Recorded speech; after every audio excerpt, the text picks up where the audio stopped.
What's up, everyone? It's Dakota, and today I'm going to be going over the new Capenna Championships, essentially the lowlights of the new Capenna Championship, uh, and really just kind of like overall, like my gripe and my essentially hatred for what the NPL and the Rivals League and essentially what competitive Magic has become at this point, and essentially why I'm glad that Pro Tours and other qualifiers and stuff are coming back after this season is done in the NPL and Rivals League kind of just dissolve, and we kind of get the play system that we were used to a few years ago, really before Arena became one of the fixed points. When we really just had like paper Magic and then like Magic Online for like qualifiers and stuff. So, what happened at the new Capenna Championship? Obviously, there was a winner. I don't remember the last name. I believe it was pronounced a Jan. Jan ended up winning the new Capenna Championship, which is awesome. A pretty good top eight. I believe like Simon Nielsen, Shota Yasuoka are some players that like I recognize. With Zach Keeney as well being one of them. I believe being known for the maybe not known for the SCG circuit, but I believe the name that I've seen his name on the Star City Games circuit years ago. But pretty good top eight, all things considered. As far as like the players that like qualified and stuff. Um, but unfortunately, we're not talking about that. And I know for some of the players, they were very congratulatory to the players that made the top eight. And again, I believe the name is pronounced Jan. Are very appreciative and very happy for like the players that won, players that made top eight. Very respectful of like some of the other veterans who have made another top eight at like a pro tour, first timers, all that stuff, and that's great. And that's something that we as a community should celebrate in the game.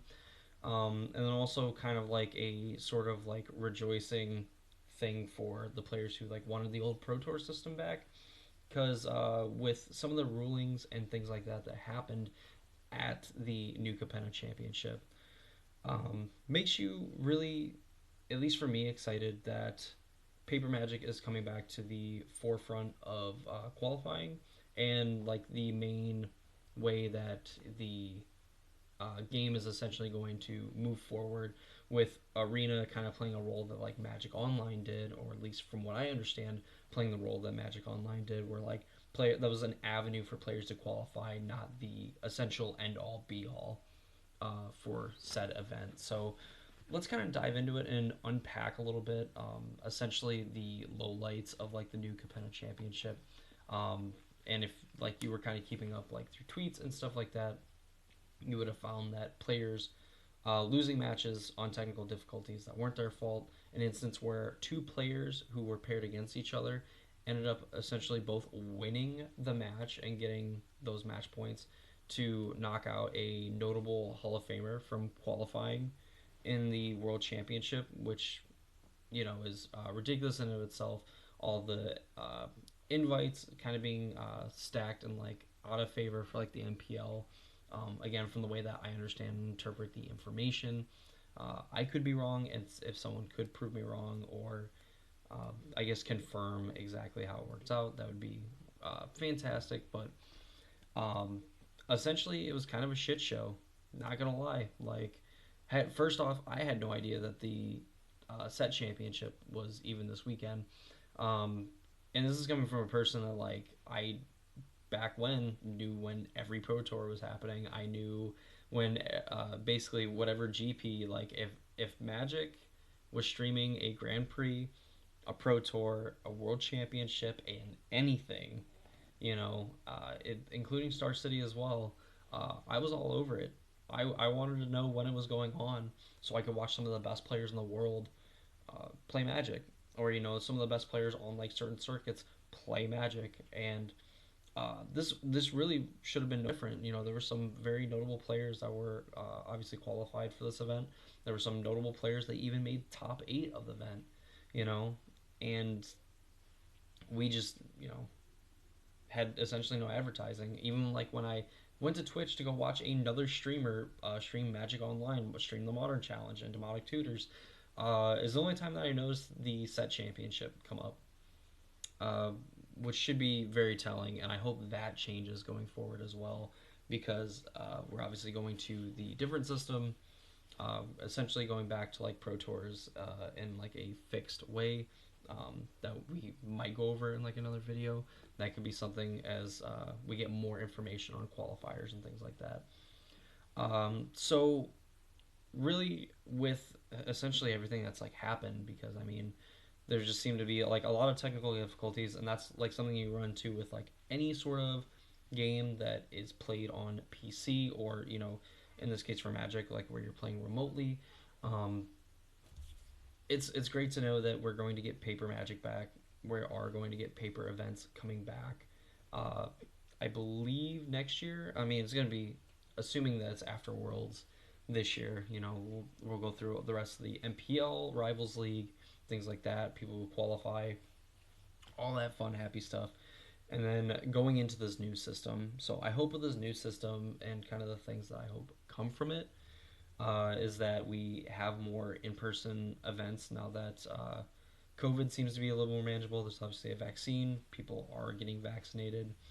Um, and obviously people want to get back out, and the need and the drive for like paper Magic, I've seen from like a lot of people, even like I would say smaller like creators like Apex Gaming, um, even though like they're a pretty big store and they have like their own invitational circuit and stuff like that. For paper Magic, they're getting hundreds of people watching it. And they don't have nearly the budget for like a production value that say like the official Magic the Gathering does for the what would be like set championships or like pro tours, or even like Star City games for their circuit, because I mean those, they were pulling in thousands of viewers every time that they went live with an event. And in case of like pro tours and stuff like that, you even had that number, even higher than thousands. You've had like nearing 5 digits. And while Arena is very popular, it definitely pulls in the views, probably more so than like paper Magic, for the functionality of like a tournament, and essentially for like the happiness of like the players, keep them coming back and having like other new players like interested in the game. I think you have to have Arena take a little bit more of a backseat and push the social paper aspect of Magic in the forefront, and obviously find ways to do it in a safe way. Because even though like we have ways to like manage COVID and stuff like that, COVID is still something that is going around and should definitely be taken very seriously. But also, if this is the direction that competitive Magic is going to go, where we are going to have these in-person events, then we need to kind of get priorities straight from there. And unfortunately, like I said, I would want to talk about the top eight and stuff for like the new Capenna championships and stuff like that.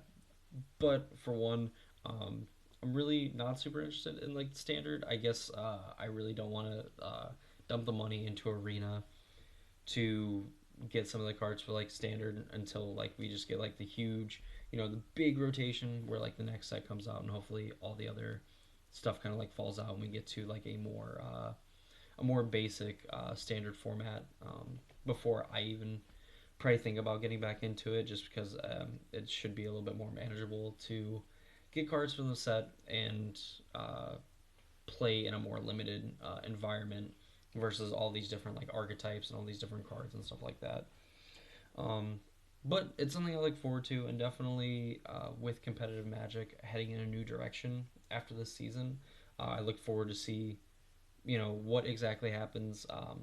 Maybe like with some improvements to Arena, I would definitely be more open to the idea of Arena being maybe the main platform that's played on, but doing more so like what they did in the beginning, where it was just a bunch of computers set up and it was like in person events played that way, more so than maybe even like the physical like counter or tabletop Magic and stuff. But enough of that rambling, because I know I talk forever and I could just keep going on thoughts and ideas that just pop in my little caveman brain. But if you're watching this and you made it this far, please let me know what you think of the current system.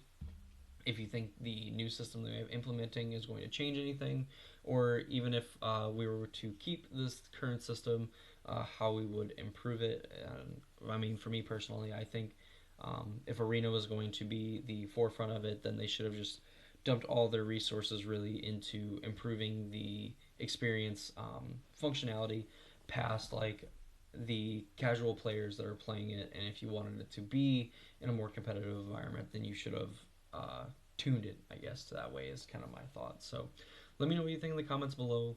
Thank you all for watching if you made it this far. If you enjoyed this video and you want to see more stuff from me, um, you should be seeing like other videos. Like I post a lot of deck techs, uh, more like discussion-y type videos, just giving like my thoughts and opinions and stuff on formats like Pioneer and Modern, two of my favorite formats. So if you like that kind of stuff, then you're gonna like most of my stuff. That's gonna do it for me in this video though. I appreciate you all watching. I hope you enjoyed, and I'll see you all in the next video.